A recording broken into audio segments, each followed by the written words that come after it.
भगवान श्री कृष्ण के जो कुछ विरोधी लोग थे, ईश्वरीय सत्ता के विरोधी पहले भी रहे हैं, आज भी रहे हैं, कोई कमी नहीं है। बंधुओं, मैं किसी व्यक्ति विशेष का समर्थन करने के लिए व्यासपीठ पर नहीं बैठा हूं। आप लोगों ने मुझे भगवान की कथा कहने के लिए बुलाया है और यही मेरा धर्म है, यही मेरा कर्तव्य है। मैं बहुत प्रयास करता हूं कि मेरी व्यासपीठ की मर्यादा बनी रहे। व्यासपीठ से केवल श्री भगवान की ही चर्चा हो, भगवान के वैष्णवों की ही चर्चा हो।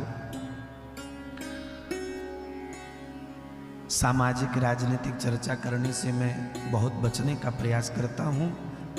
संयोगवश कभी कोई चर्चा हो जाती है, लेकिन फिर भी बहुत अधिक प्रयास करता हूं कि व्यासपीठ की गरिमा बनी रहे। इसलिए भाई, मेरी व्यासपीठ किसी एक व्यक्ति विशेष का समर्थन करने के लिए नहीं है। मेरी व्यासपीठ सदा सनातन परंपराओं का समर्थन करती है और व्यासपीठ का धर्म भी यही है, व्यासपीठ का कर्तव्य भी यही है।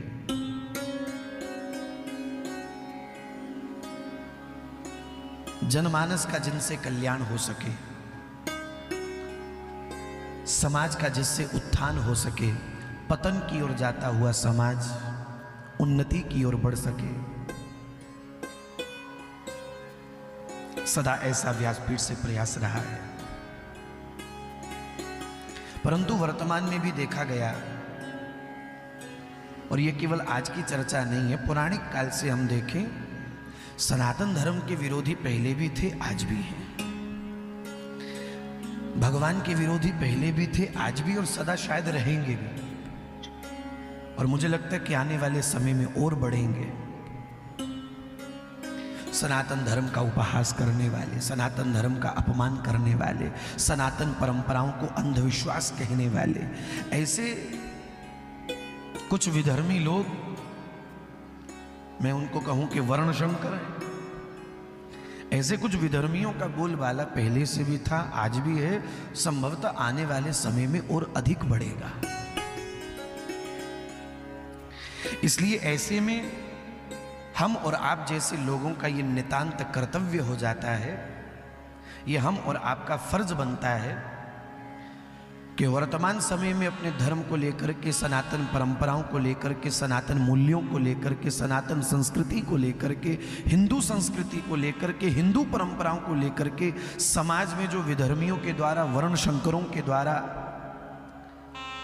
जो अनर्गल प्रलाप किया जाता है, उपहास किया जाता है, सनातन परंपराओं पर, हिंदू परंपराओं पर कुठाराघात किया जाता है, ऐसी स्थिति में हम और आप जैसे लोगों का कर्तव्य बनता है कि हम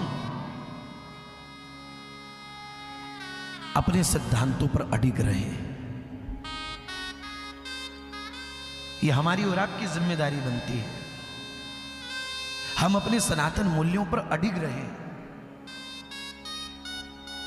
किसी भी विधर्मी वरुण शंकर के कहने में आकर के, बहकावे में आकर के अपनी निष्ठा से चूक जाना, अपनी परंपराओं से चूक जाना, ये कोई बुद्धिमानी की बात नहीं होगी।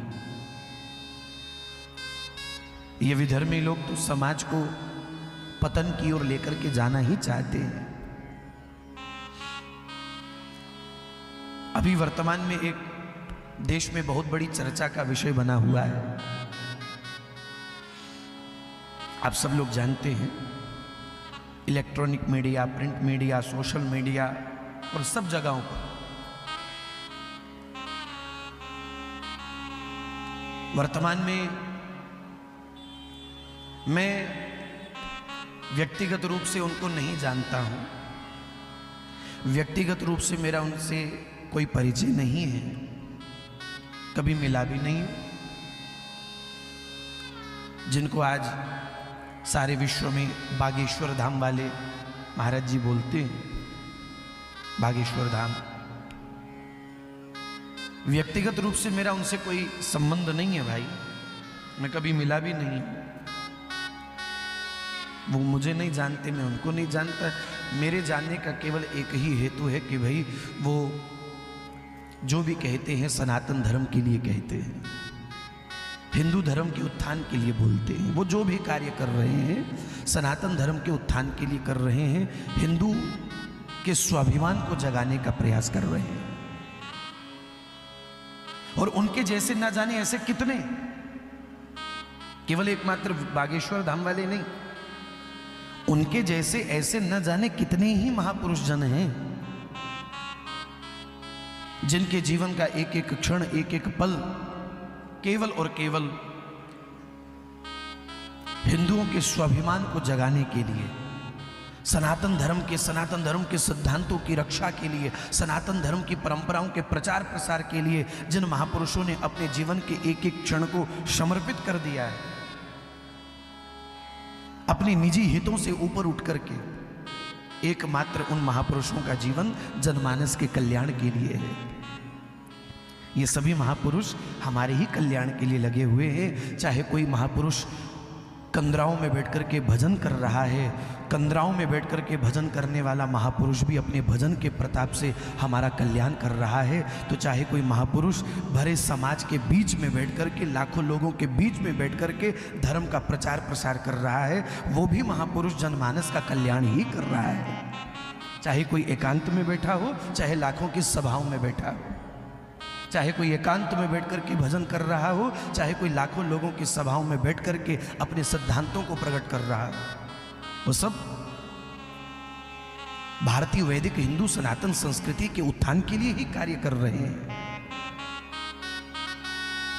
और फिर अचानक से कुछ वर्ण शंकर समाज में ऐसा पैदा हो जाते हैं, जिनको ये सब कुछ अच्छा नहीं लगता कि हिंदू जाग क्यों रहा है, हिंदू का स्वाभिमान क्यों जागृत हो रहा है, हिंदू क्यों बोल रहा है, हिंदू क्यों जी रहा है, हिंदू क्यों खा रहा है, हिंदू क्यों पी रहा है, हिंदू क्यों चल रहा है, हिंदू आंख उठा करके क्यों देख रहा है।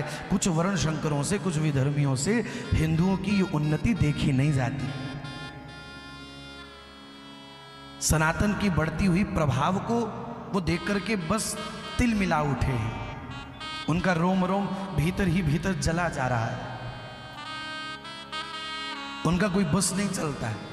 तो वो क्या करते हैं, जब रोक नहीं पाते तब निंदा करना शुरू कर देते हैं, अनर्गल प्रलाप करना शुरू कर देते हैं। और यही सब हो रहा है वर्तमान में कि अचानक से लोगों की, वर्ण शंकरों की भीड़ से कोई ऐसा उठ करके सामने आता है जो कहता है राम राम करना तो पाखंड है, मोली बांधना तो पाखंड है, तिलक लगाना तो पाखंड है, माला जपना तो पाखंड है, मंदिर जाना तो पाखंड है, कथा कीर्तन में जाना तो अंधविश्वास है। अचानक से इन वर्ण शंकरों की भारी भीड़ से कोई ऐसा उठ करके आता है और आकर के अनर्गल प्रलाप करने लगता है और समाज में अपनी मूर्खता का विष घोलने लगता है। इसलिए भाई विरोधी विरोध करते रहेंगे, पहले भी कर रहे थे, कर रहे हैं, संभवतः आने वाले समय में विरोधियों का विरोध और बढ़ेगा। ये वर्ण शंकर मूर्ख लोग अपनी मूर्खता का नंगा नाच और करेंगे समाज में आकर के। ऐसी स्थिति में हमारा और आपका कर्तव्य हो जाता है कि हम किसी अनर्गल प्रलाप के बहकावे में न आकर के अपने सिद्धांतों पर अडिग रहें, अपने संतों के ऊपर विश्वास रखें, अपने सनातन धर्म की सभ्यताओं पर बिल्कुल अडिग रहें, उनके वचनों पर भरोसा रखें।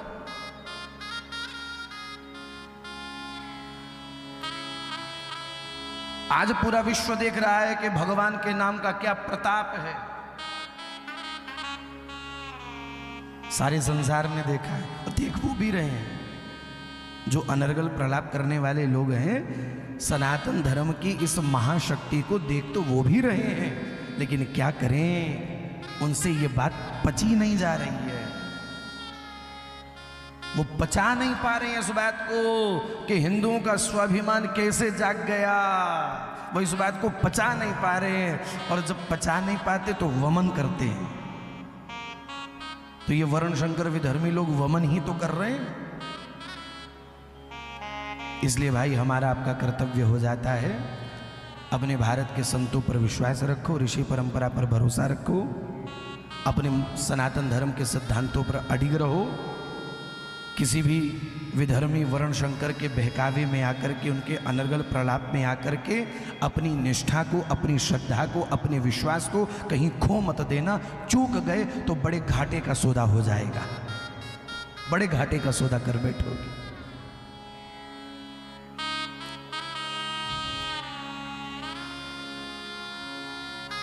इसलिए आज हिंदुओं समय है एकजुट हो जाने का। एकजुट हो जाइए। आप लोगों की एकता ही ये वर्ण शंकर विधर्मियों को बहुत बड़ा जवाब है। आप लोगों की एकता,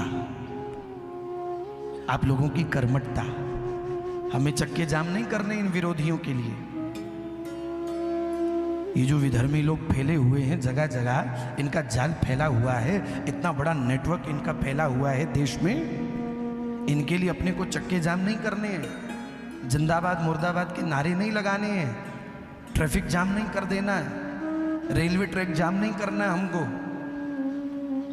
आप लोगों की एकजुटता ही इन विरोधियों को मुंह तोड़ जवाब है। ये अनर्गल प्रलाप करने वाले, जो विष का वमन करने वाले, अपनी मूर्खता का नंगा नाच करने वाले जो ये कथाकथित लोग हैं, आप लोगों की, हिंदुओं की एकजुटता ही इन विरोधियों के मुंह के ऊपर बड़ा गहरा तमाचा है।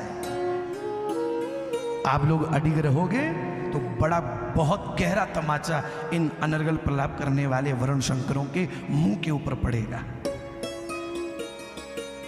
इसलिए अपनी ऋषि परंपरा पर भरोसा रखो, संत परंपरा पर भरोसा रखो, सनातन के सिद्धांतों पर अडिग रहो सदा। ये हमारा और आपका कर्तव्य हो जाता है ऐसे समय में। तो भाई, भगवान श्री कृष्ण के विरोधी लोग